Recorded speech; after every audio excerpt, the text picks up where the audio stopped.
Hi everyone! Sadly, it's time for my last Frightober 2016 tutorial.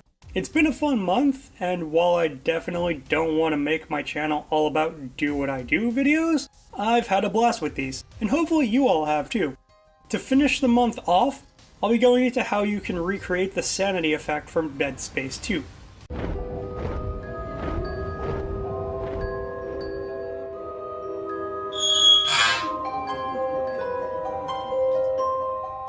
So, spoilers if you've never played the Dead Space game series. In Dead Space 2, your character, Isaac Clarke, has developed a form of space dementia because of what he went through in the first game. One of the ways this shows is that Isaac starts having audiovisual hallucinations of the world around him going insane. Today I'm going to show you how to make the video part of that for your videos and animations. To start, let's break down what actually goes into the effect. Whenever it happens in the game, you can start to see it with any monitors nearby going scrambled and showing strange images. Over top of that, but under Isaac so it doesn't ever actually directly affect him, the whole screen starts getting distortions, almost like the world's warping around him. In the game, this is a non-issue, but because we're doing a VFX or animation, we'll also need to bring in our character.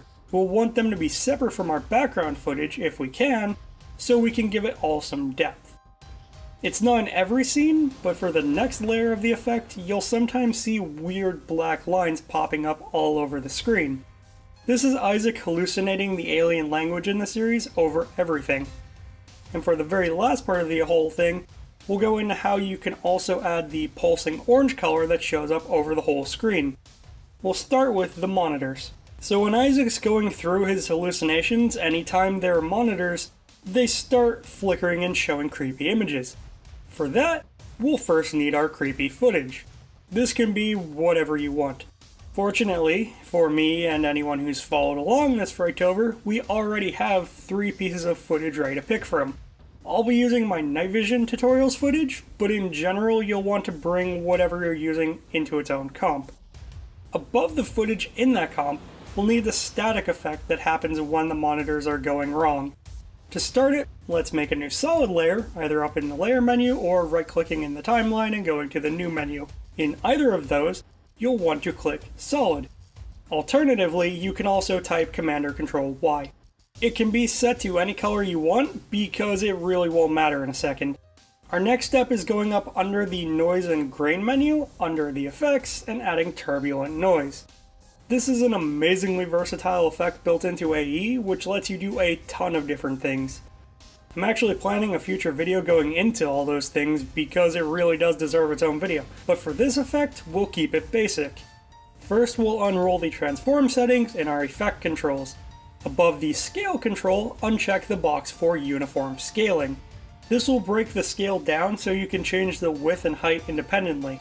We'll want to bring the width way up so it stretches across the footage. At the same time, drop the height so we have those lines over the whole thing. If you bring the contrast up and drop the brightness, you'll have bigger white and black bars. Now to actually animate the effect, we'll go over to our evolution setting. Hovering over the stopwatch, hold down Option or Alt and click on it. This will add an expression control to our evolution, and you'll see a text box with red highlighted text. Without clicking anything, type in time, an asterisk, and a number. What this will do is set your setting to repeat the number of times you've set through the time of the whole comp. So if you set it to time times 1000, the noise will cycle 1000 times by the end of the comp. You can also add a bit of variety to it. If you click the stopwatch for the offset turbulence under transform, you'll be able to animate the position of your noise. So if you move forward a bit in the timeline and drag the second number up or down, the flickering lines will also move up or down. If you want to, there's also the ability to animate the height so you can change the lines and make them go bigger and smaller through the animation. As the final touch of the effect, we'll go down to our timeline and change this layer to multiply so only the black lines will show, letting the other footage peek through. With this done, let's bring it into the main effect comp. This next step will only apply to you if you have monitors that aren't facing the camera. If you have angled monitors, like myself, we'll then turn our comp that we just brought in into a 3D layer. To do that, click on the box on this layer under the white cube icon. And if you don't see that, go down to the bottom left of AE and click the first icon with the overlapping boxes, and then click on this once it shows up. Our footage is now in 3D space. With our footage in 3D space, we have more options for how we'll be positioning it. Using the scale and X, Y, and Z rotation and position, we'll adjust the footage so it looks like it fits onto our monitor. Now, when it's all said and done, you should have it looking like your monitor is going crazy. For me, because I have other monitors, I'll then go through and do these same steps for the others. Now let's see how it looks put together.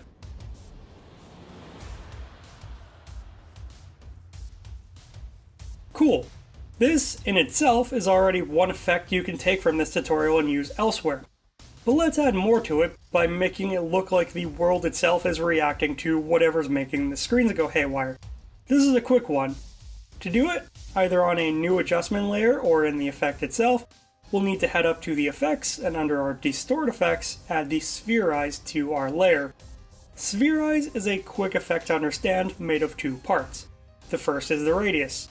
This is the actual distortion where you can change how large or small the sphere is. If you set some keyframes for this with different sizes, it'll make it look like the footage has pulses running through it. The center, on the other hand, sets where the effect will distort. You can adjust it by changing the numbers in your effect controls or by clicking the crosshair icon next to those and clicking again somewhere in your comp. You can keyframe this setting to move your distortions along the footage. So how do you use these for our sanity effect? For what we're doing, we'll probably only need the radius, unless you have your character walking down a hallway. We can keyframe it at the start of the effect, leaving it at 0. Then, we move forward in the timeline and up the radius until we have the look we want. And lastly, we'll move a little forward in the timeline again and set a third keyframe, bringing it back down to the start. Now, still on our last keyframe, we can drag our mouse through the timeline under our layer and select all three keyframes. Then, we copy with Command or Control C and paste with Command or Control V. We then hit the white right triangle next to our blue diamond under the layer. This will take us to the next keyframe we have set. Do it again, and we'll be at the last keyframe. You can then paste the keyframes again, move forward, and repeat until you have the number of pulses you want. If the pulses don't last as long or as short as you want, we can then select all our keyframes, again by clicking and dragging in the timeline. Then, holding down Option or Alt, click and drag one of those keyframes. This will change the spacing of all of them as you drag, giving the effect different timing. And lastly, at least in the game, the world gets worse right before things return to their usual state of terrible. To do that, we go to the end of our effect and add a few more keyframes. With these, we'll want to make the ripple bigger and shrink to something higher than 0. Do this again and again for a few keyframes, pushing things out even more before we snap it back to 0. And now, we give it a preview and see what we've got.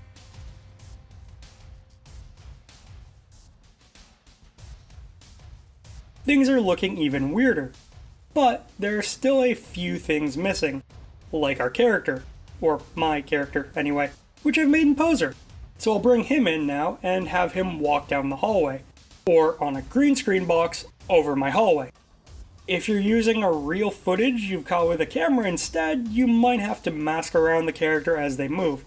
But if, like me, you have something like this, we can use the keying effects to get that green out of the background.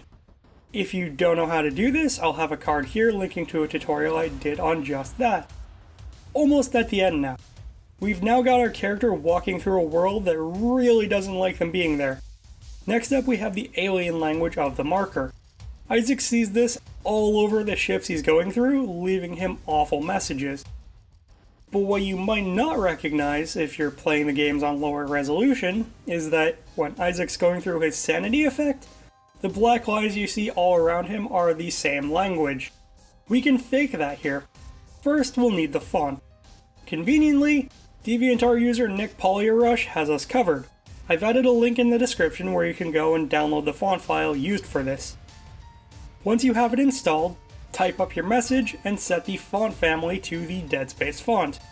Also, set the text so it's on one side of the screen. Then, down in the timeline, we unroll our text layer. Click on the Animate menu and add Position.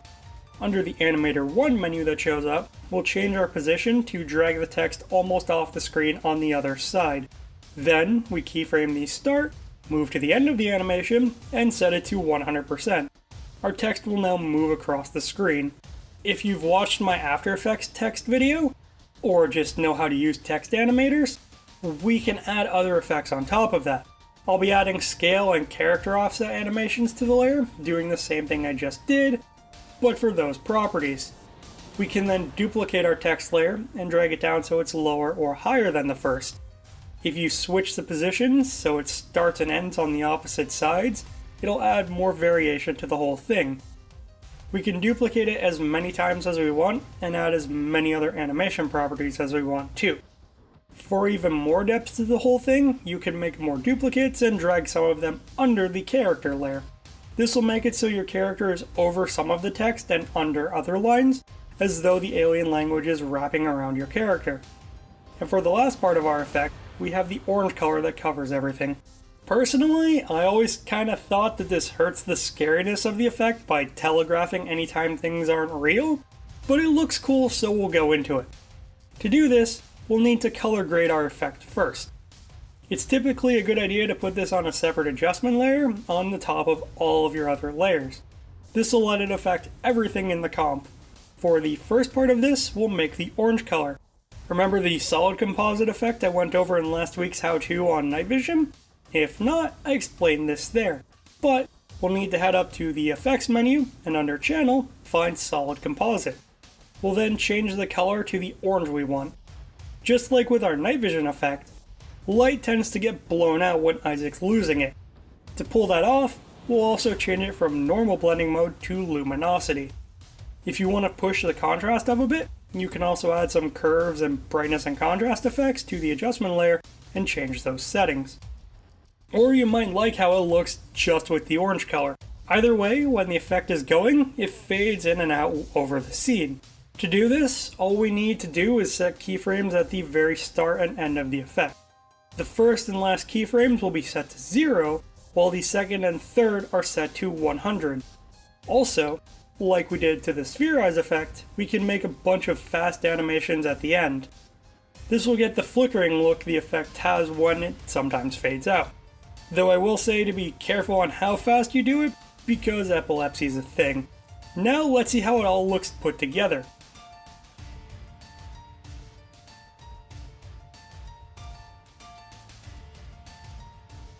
I think it looks pretty good for mine.